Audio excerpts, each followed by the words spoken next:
Rural Americans deserve access to the best of what our nation has to offer, especially health care. Across every state and every community, America's rural hospitals are the first line of defense, protecting our families, neighbors, and loved ones. No matter where you live, hospital care doesn't clock out. They're there 24 hours a day, 7 days a week, 365 days a year. Each year, America's over 5,000 hospitals care for millions of patients, providing 24/7 emergency care, delivering babies, cancer treatments, and other life-saving care that patients rely on. Behind every one of those patients are doctors, nurses, and caregivers working tirelessly to keep people healthy and safe. Hospitals are our community's lifelines. They employ our neighbors and keep our families healthy. But now, some in Congress are threatening access to care. Tell Congress, protect patient care to keep America strong. Don't cut rural health care. In the squadron, they called him Bullets, but we call him Greg Kelly. Greg Kelly is on the air on the Red Apple Podcast Network. Well, things happen very fast, and people move on and forget, and it's the next controversy, it's the next thing, it's the next this, it's the next tweet, it's the next, oh my God, have you seen this video? It's hilarious. Oh my gosh, this is so insulting. What? Oh, what's for dinner? I'm hungry. What's on TV? Everything happens. Nobody remembers anything. Does anybody remember the police officers who were pummeled and abused and assaulted by about 1,000 thugs in the park? That happened last week. It was last Monday, wasn't it? Like 10 days ago. What? That was like a huge deal. And the police commissioner drew a line in the snow, right? This is criminal, and we are investigating, and those will be held responsible. What's happened since? Well, they arrested a guy and let him go 20 minutes later. Did the police commissioner go storming into the mayor's office saying, what the hell are you doing? We have to change this. We have to make sure there's accountability. No. She's just enjoying her the perks of being a big shot. A big shot. Jessica Tisch is a big shot. I noticed that I'm going through her Twitter here. And, of course, she sucks up to the Muslim community, right? I mean, wants to kind of make it, she just goes a little bit over the top. She talks about Ramadan and it's a season of peace and how inspiring the religion is and all this stuff. And everybody else, you know what they get? Yeah, happy Christmas.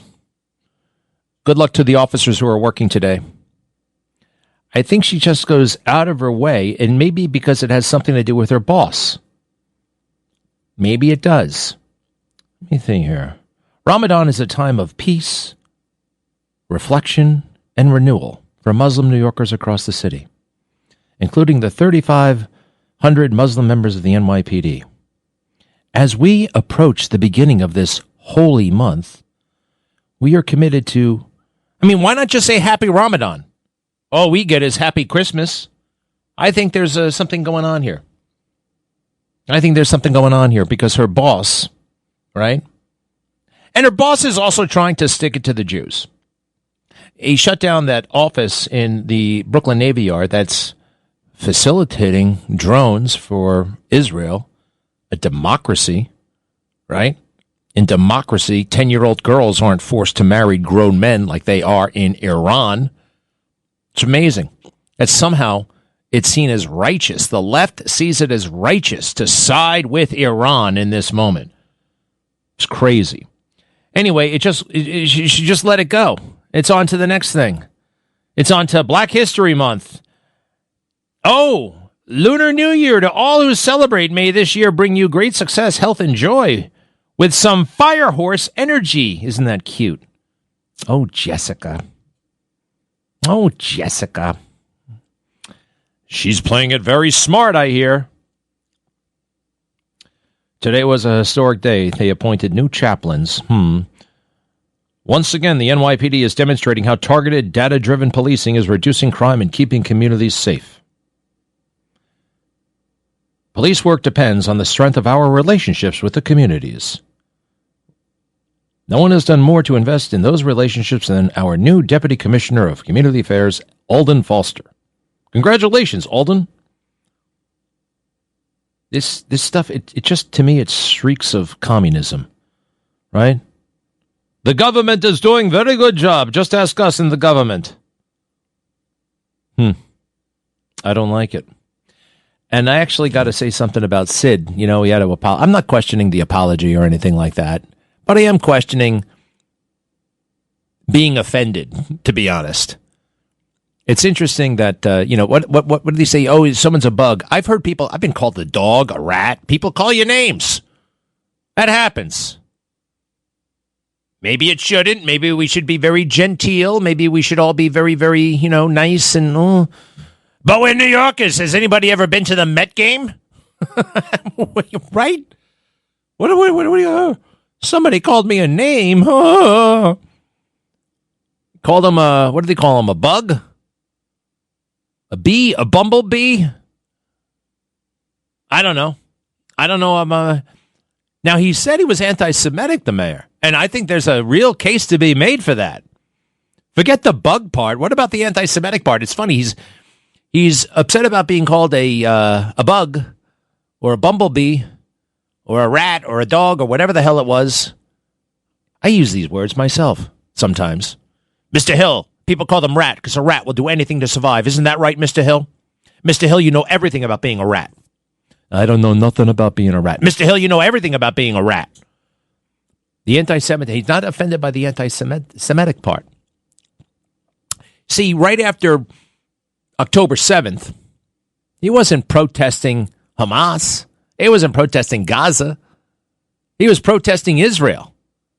He showed up at Schumer's house and said, the aggression must be condemned. Not Hamas's aggression. They just stormed a rave with women and girls, shot them up, and raped them.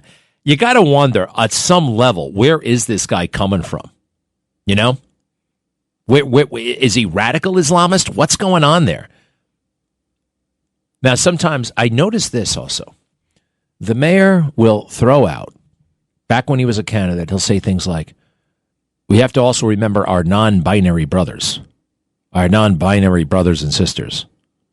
Non-binary brothers and sisters, yeah. He always gives a shout out to the T in the LGBT community. More so than anyone else. It's very conspicuous. Our non-binary brothers and sisters. Just like, that's kind of strange. As he's wearing the traditional garb, right? Which suggests devout following of the Quran, which I'm no expert. But I believe the Quran frowns upon LGBTQ. Definitely L and the G. But maybe there is wiggle room. Because guess what? The Ayatollah Khomeini, that cruel, wacko dictator who took our hostages, who exported terror all over the world, who helped kill Americans everywhere and hated Jews. He was in power there from 1979 to 1989 until Mr. Khomeini took over. Khomeini. Guess what? Of all of the, authoritarian, over-the-top punishment of people for the littlest sin, you cheat on your boyfriend or you, what was it again? You take off that shawl, you show your hair. You could be punished, right? Your 10-year-old girl, you can be married by your 50-year-old neighbor. All this weird stuff that goes down in Iran. But one thing that wasn't considered illegal in that crazy theocratic system over there was transgender. They actually did transsexual surgeries over there. Khomeini was like very, okay with that. Interesting. Isn't that kind of interesting in that Mamdani is the same way in a way? Interesting and weird, actually. So, I don't know. People, things have been said, and what are we going to do about it? I'm not going to worry about it too much. But I don't know. Sid apologized. I guess I can leave it at that. But it's just wild to me that he was offended. The mayor was offended, not by the anti-Semitic, but by the bug part. Bug. You're really bugging me. Right? That's what a fourth grader says. Would you bug off? Call them a bug. Hey, listen to this if you don't mind. Cut one, please. Cut one.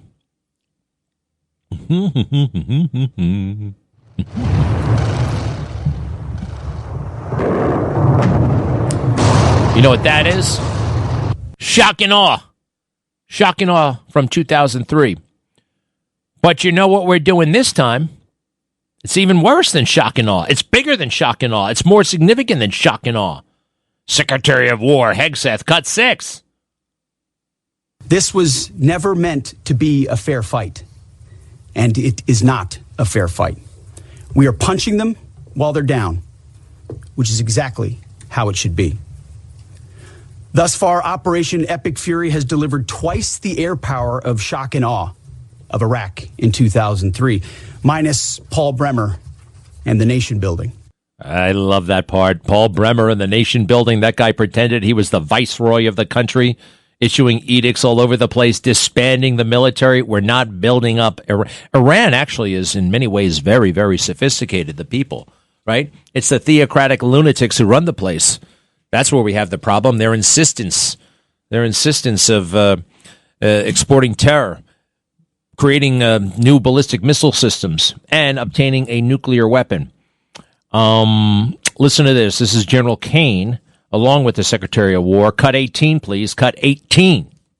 Iran's theater ballistic missile shots fired are down 86% from the first day of fighting, with a 23% decrease just in the last 24 hours. And their one-way attack drone shots are down 73% from the opening days. Okay. I like those numbers. Those one-way drones. What about those things? One-way drones.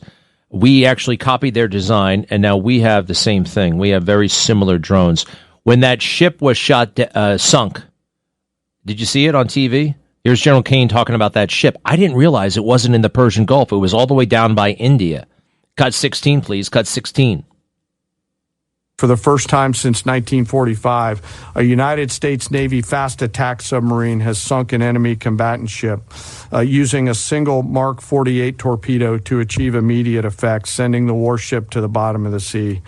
I want to remind everybody that this is an incredible demonstration of America's global reach. To hunt, find, and kill an out-of-area deployer is something that only the United States can do at this type of scale. It's true. I must say I've had nightmares about being on a ship that gets torpedoed. I used to go into the Persian Gulf myself on the USS Tarawa and the USS Peleliu, and we went through the Straits of Hormuz. And back then, Iran was acting up and doing stupid stuff, and we were really on like a combat kind of posture, right? We were waiting for something very bad to happen, and you got this big ship, and it felt to me like a sitting duck. Right? And it would only take one missile or a torpedo to take us all out. And when you're on a ship, when you're inside a ship, you're like, if we get hit by a torpedo, like all that stuff is going to crash in on you. It's a horrific way to die. It's got to be a horrible way to die. Oh, sinking on a ship jeez. I would imagine everything gets dark right away. I would have preferred, I don't know, but it did remind me. When I was watching that ship go down, I just said it out of the blue. That's not something you see every day. You've seen it on TV. You don't see that every day. You don't see a ship getting hit by a torpedo and sinking. And I said out loud, that's something you don't see every day. And I realized I got it from a movie. I got it from Titanic. Remember Titanic with Leonardo DiCaprio? He falls in love with that girl and he's on that piece of wood. Or she's on that piece of wood. Doesn't make room for him for some reason. Why didn't she make room for him? Anyway, before they get on the piece of wood, the ship is sinking, and it's sticking out of the water. And Kathy Bates, that actress from Misery, she's sitting there, and she says, well, it's a line that obviously stay with me. Cut 17, please. Cut 17.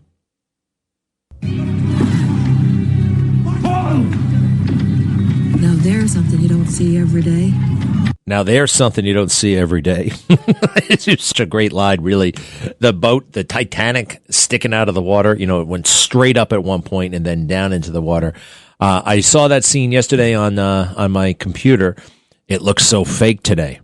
I mean, I know it was a movie, but it looks terrible. By today's standards, that is it looks like a Snapchat video. It's so crude. It's so 800-848-9222. 800-848-9222. President Trump is going to make an endorsement in the Texas Senate race. He's going to go with either John Cornyn, or Ken Paxton, who was in this room about 2 months ago. I was looking at him right over there. He did very well in the primary, almost beat Cornyn, which would have been a very symbolic thing if Paxton had beat him. But nobody got a majority. There were 3, so there's going to be a runoff at the end of May. I'm actually, I can't endorse anybody, but if I were in Texas, I'd probably vote for Ken Paxton, and I think that's how President Trump is going to go. This Tallarico guy, I used to think, oh boy, he's got the gift of gab. You got to watch out. He's young, he's charismatic, he's just a jerk. He's just a radical jerk with crazy ideas about transgenders and how we have to make sure that transgenders have abortion rights.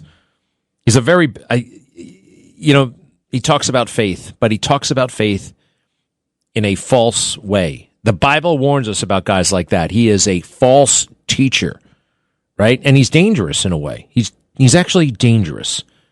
And this is throughout the Bible. They warn about false teachers. And, the way he reads the Bible, all of these things are permissible and everything is great. And he really only talks about faith, I've noticed, in a way to try to shut down Republicans, right? To try to, there's no reason why we shouldn't be talking about faith. We can use this against Republicans. That's what Pete Buttigieg did. So I get a real Pete Buttigieg. Oh, he's young and he's promising and he's so articulate. No, he's just a radical. And so are the party itself. He's not unique. This is not a radical. He is actually kind of reflecting where the Democrat Party is. Transgender story time for children, not having a border, having a welcome mat, let everybody in the country. And to say that these are fringe, these are silly issues, and billionaires are trying to pit us against each other. No, these are fundamental issues about what kind of country we want to have, how do we want to raise our children, who gets to be here, who doesn't get to be here. It's about our safety. What's his name again? Tallarico. You heard it here. He will not be a United States Senator from Texas. He'll probably be someday another Secretary of Transportation because he's cute and he's liberal and he's all kinds of stuff that they like. All right? So, Ken Paxton, I'm rooting for you, pal. I'll see what I can do, but it's the president's call. Be right back. Greg Kelly. Let's go, Brandon.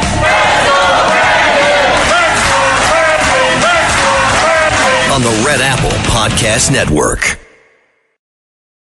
Listen to this podcast now On the Red Apple Podcast Network. Why is the middle class shrinking? Why are people facing an affordability crisis while marginalized individuals called informals grow in numbers? Join me as I travel the world, speaking with people living in invisibility, the leaders working to solve it, and uncovering the hard truths shaping our economy and daily reality. Download all of Red Apple Media's podcasts right now through your favorite podcast platform. Greg Kelly.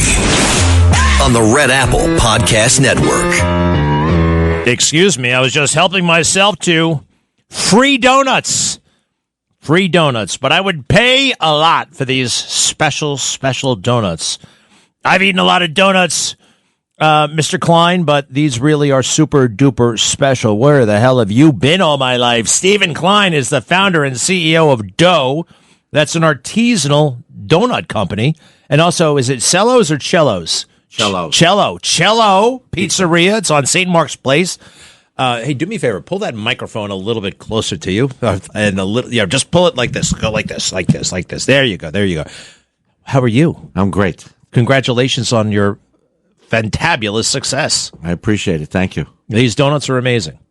Where can I buy these donuts, by the way? I mean, I will buy them. Where do we go? I've never heard of Dough, by the way. Forgive me, but I'm not familiar, and this has changed my life. Dough Artisanal Donuts. Where are you guys? We have 6 locations. We started around 14 years ago. Our main location is Flatiron on 14 West 19th Street. We have satellite locations in Rockefeller Center on 48th Street. We have Upper East on Lexington and 78th Street, and then we just opened on Upper West on 72nd Street. Have any of your locations been vandalized or, say, firebombed by Dunkin' Donuts? Not yet. I think they would be very, very wary of you. I mean, look, I eat donuts without thinking, but these are donuts this is not that. It's quite frankly like steak compared to hamburger. and these are the steak of donuts, like high-end steak. What's going on? What's special? These donuts are like crazy good. What is happening here? Well, our concept was more of a pastry than your average donut. So it's a brioche donut, having all the ingredients of flaky, soft, simple to eat. Our flavors are very unique since we make everything by hand. Our flavors are from hibiscus to dulce de leche to Boston cream or Nutella. So we use the highest ingredients that you could find in the world. And people just love eating our donuts because they're so unique. It's a worldwide flavored donut that people come from all over the world to try. You told me, did you ever have a little store in Japan? We did a pop-up in Japan before the pandemic, and we averaged around a 3 to 4 hour wait.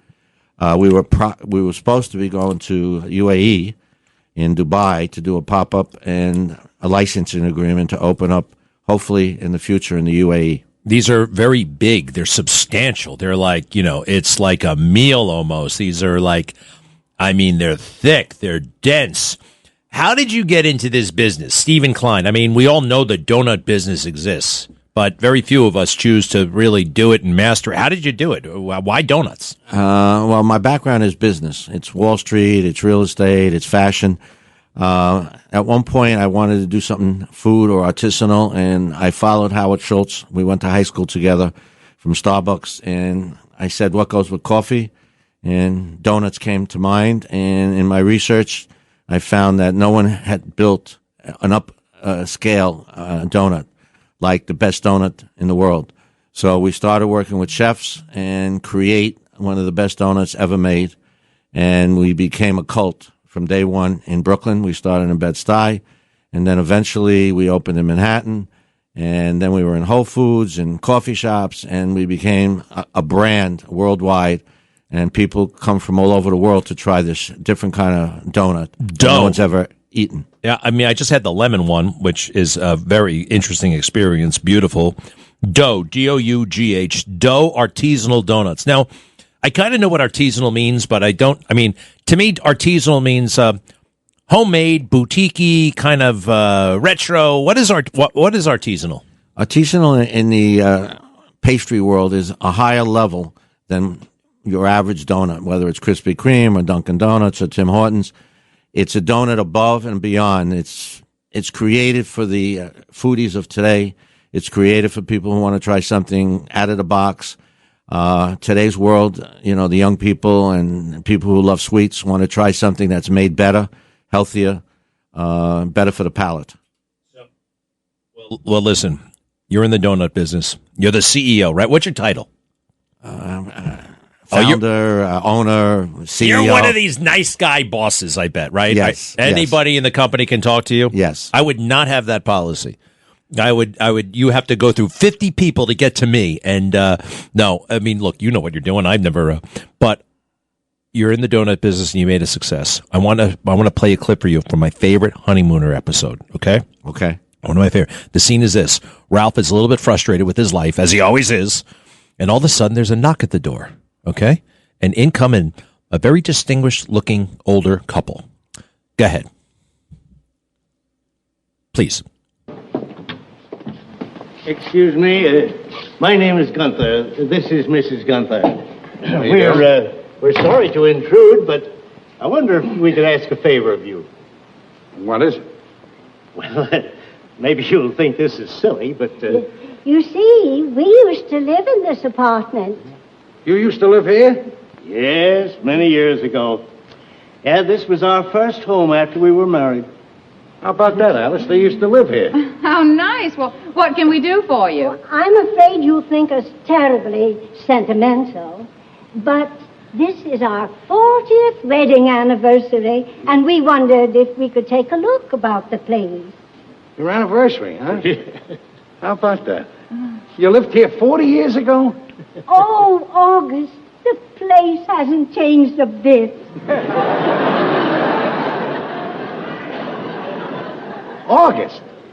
August Gunther. You're not the August Gunther that makes the donuts, are you? I am. Are you that guy? They're my favorite donuts. I eat them all the time. I'm glad you like my product, Mr. Crandon. Well, dear, have you seen enough? I suppose this place must have a lot of memories for you. Oh, yes. We were very happy here. Would you like to see the other room? May I? Of course. Is the view from the back still blocked by that laundry? Oh, no, they tore that laundry down. Now you can see the kitchen of the Chinese restaurant. I envy you, Mr. Cramden. You're young. Life and opportunity lie before you. Oh, things may look a little bit difficult now, but when you've moved on to higher things, you look back and you realize that you enjoyed every moment of the struggle. Say, tell me something. How did you become a success? Would you tell me? Well, gladly. One day, well, it was in this very room, as a matter of fact, I decided that I was going to be a success. And I said, nothing is going to stand in my way. Right here in this room, huh? Yeah. Well, I knew that to be a success, a man had to have certain qualities. So I took stock of myself. I made a list of my weaknesses and my strong points. And then I concentrated on eliminating the weaknesses and building up the strong points, making them stronger. And from that moment, Mr. Cramden, I have never let an opportunity get away from me. You did that right in this room, huh? Took stock of yourself. Yeah. Made a list of all your faults. You never made a mistake again. Well, I did make one mistake. I loaned my brother-in-law money to go into business. What kind of business was he in? The donut business. Thank you very much. All right, we'll wrap it up right there. But I feel so privileged and blessed, quite frankly, to be in Ralph Cramden's shoes right now, me, talking to the modern-day August Gunther. So I'm going to ask you, Mr. Gunther, Mr. Klein, Stephen Klein, who is the founder and CEO of Dough Artisanal Donuts and Cello's Pizzeria on St. Mark's Place. How did you become a success? Can you tell me? Well, my goal in life was always to have a vision and a passion for whatever I do. And I always believed if you have that vision and if you have that passion and you like what you're doing, you'll be successful. And you'll be successful in a way that money wouldn't be the only driving point, but the product that you put out there and the people who enjoy it will be your success story. All right. Vision and passion, product and integrity. Integrity and the people, the product for. Okay. And then, sorry, I got to write all this down. And then Mr. Gunther said, write a list of my good points and bad points. All right. I think I can do all that stuff. Can you? Well, you seem skeptical. I'm asking. What the hell was that all about? What is the... wait a second. I think I can. Yes, I can do that. I've already done it. I've done all right, but I'm going to do even better. And if you're... that was fun, Stephen Klein. I think I can, but probably... Look, don't worry. I'm not going into the donut business, all right? I appreciate that. Phew, that's a relief, right? Yep. Okay, can we order your donuts online? Is that tricky? No, we have all the platforms. Every store, you can go right online through our website.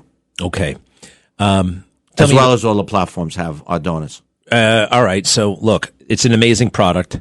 And you got vision, you got passion, and it comes through with this beautiful donut. The 5 of them I just consumed, by the way. I didn't know what the hibiscus was. That was the best one. What the hell is hibiscus? Well, we created it with the actual flour from Mexico. So we actually buy the flour from Mexico here in New York. We, get it imported, and we brew the flour. So we actually brew the hibiscus flour, and we make a glaze out of it. And in the summertime, we make a hibiscus drink out of that flour. Wow. Interesting. Totally. Meanwhile, Entenmann's, right? What do? They put some powder on it and they call it a donut. How dare they? How dare they do that? No, they're good too, but not like this. Not like this. This is artisanal. This is special. One thing I don't have here, Cello's Pizzeria. Don't forget that on St. Mark's Place. How long has that been around? Cello's has been around about 18 months and considered one of the best pizzas in New York now. And it's also an artisanal style pizza. A different fermentation of the dough.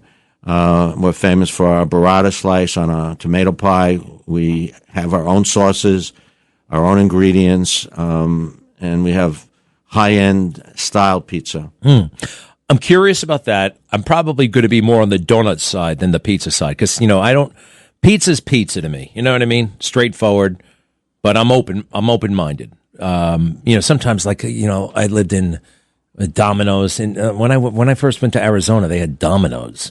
I found every New York pizza was pretty good, but yours might be the best. That's what you tell me. In 18 months, you made that kind of wow. Yeah. Actually, I just came back from a pop-up overseas also in Abu Dhabi, and they found it as the best pizza in the UAE. Did that Steve Portnoy stop by yet? Yep.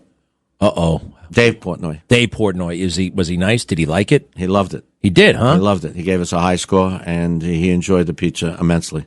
Stephen Klein, where'd you go to college? Brooklyn College. Local boy. You married? Yep. Kids? Yep. Are they in the business? Nope. You like it that way?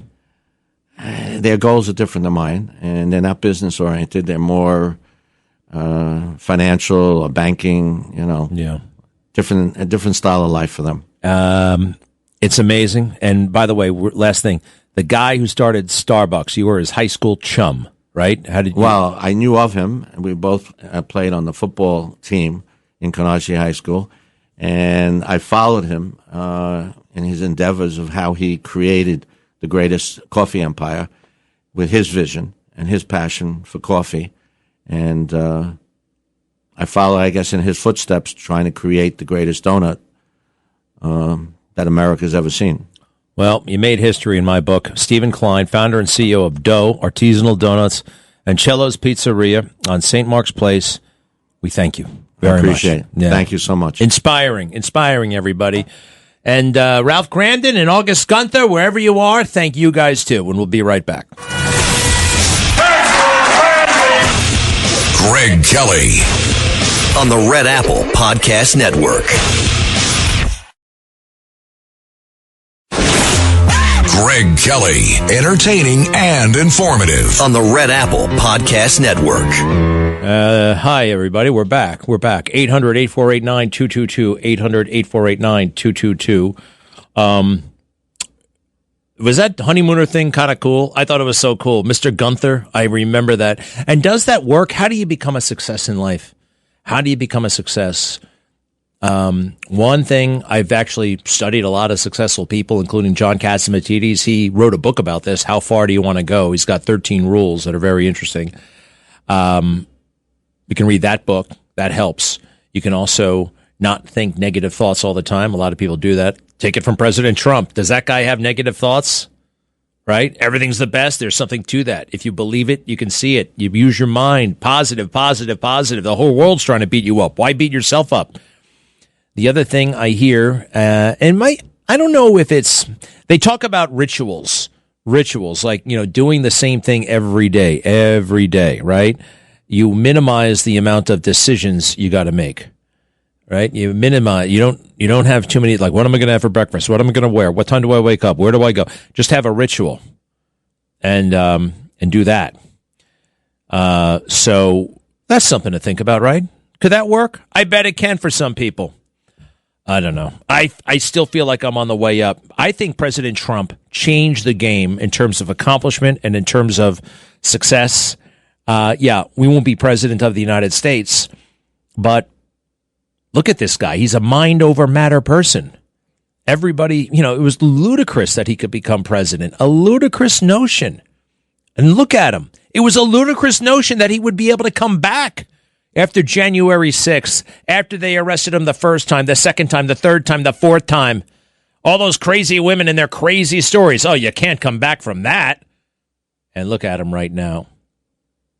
It's tough, though. Just because he's president doesn't mean we're on easy street.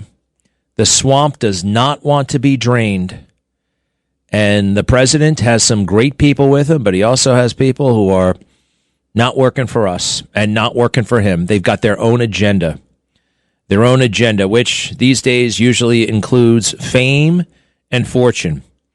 I think serving in government should be selfless. Problem is, it's almost impossible to be totally selfless if you are a self. If you're a person, it's hard to say, okay, I'm going to put myself on hold and do everything for everybody else. It's just, there's a little bit of a conflict there. Right? Hey, for those who are saying, but President Trump, he promised he would not take us into a war. It's not true. He didn't like certain wars, and he didn't like losing wars, but he has never been a pacifist. Here's President Trump, all the way back. This is like 6-7 years ago at least. But it tells you he was not a guy who was a pacifist. Sometimes you got to kick ass, and sometimes you got to risk, and sometimes you got to gamble. Cut 14, please. Cut 14. Our prisoners are still over there. How can they be so ridiculous? Why aren't we getting our prisoners? We've got 4 men that are wonderful men. They didn't do anything wrong. They're in Iran. Somebody criticized me the other day because they asked me what I do, and I said, I'm going to bomb the out of them. It's true. I don't care.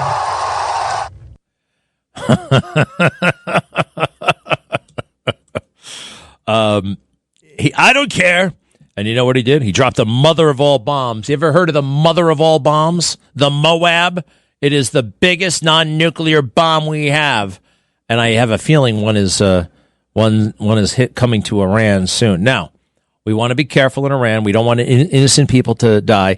I also think, as impressed as I've been with Hegseth, it's okay if I say, let's kick the Shia out of there. You can talk tough, but when you have the role, when you're actually the guy doing the job, you don't want to personalize it, right? You don't want any of this, they effed around and then they found out, right? You don't want tough talk like that because it can inspire the enemy to keep fighting, right? You want to actually, in a weird way, as you're bombing the hell out of them, you have to treat them like gentlemen. It's too easy to give in to the, hey, tough guy stuff. There's an art to it. There's an art, a bit of an art. Actually, it's called The Art of War. And the book was written like 3,000 years ago by a guy named Sun Tzu. And it applies. It applies to warfare, and it also applies to life. I highly recommend it. Lou Ruffino, I appreciate your services. I will be back in a little bit. I have to do a Zoom call with my daughter's teacher. Yes, a parent-teacher conference. It's my first one. You ever do one of those things? How does that go? How do they work? I don't know. I remember my parents coming home from parent-teacher conferences, and sometimes they were not happy with what they heard, and they're only getting one side of the story. Well, I couldn't. So, I'm going to take everything this person says with a grain of salt, right? Because I don't know. And sometimes I guess, I don't know. I'll find out. You know what we're going to do? We're going to sit at our desk. That's that's where they have the parent-teacher conferences. I'm so excited to see where she is every day and goes every day and all that stuff. Okay, I got to take care of that, and I will be back soonish. Many, many thanks. Lou, we're going a little bit right. Hey, do me a favor. Yeah. Well, maybe I'll blow off the appointment. Maybe I won't go. It's kind of a woman's job, right? It's kind of more, I don't know if they want the man going to the parent-teacher conference. Do you think I should go? What? Yes, I think you should. I think that was a willfully misogynistic comment or whatever No, it wasn't. In my household. The parent-teacher conference, you're not supposed to go? Well, one of the parents is supposed to go. Oh, okay. So see, I don't know about this kind of thing. Hey, Only let me tell you something. It's not misogynistic. In my house, guess what? I delegate the internal operations of the household to my wife. And that includes the shopping, the cleaning, the cooking, all that stuff she does. Also, when it comes to bathing the kids, dressing the kids, getting them to school, all that stuff. I may, dabble in it from time to time. Yeah. But that is a woman's operation, at least in my household. And that ain't misogynistic. That's not sexist. But I didn't hear education in any of that. I said schooling.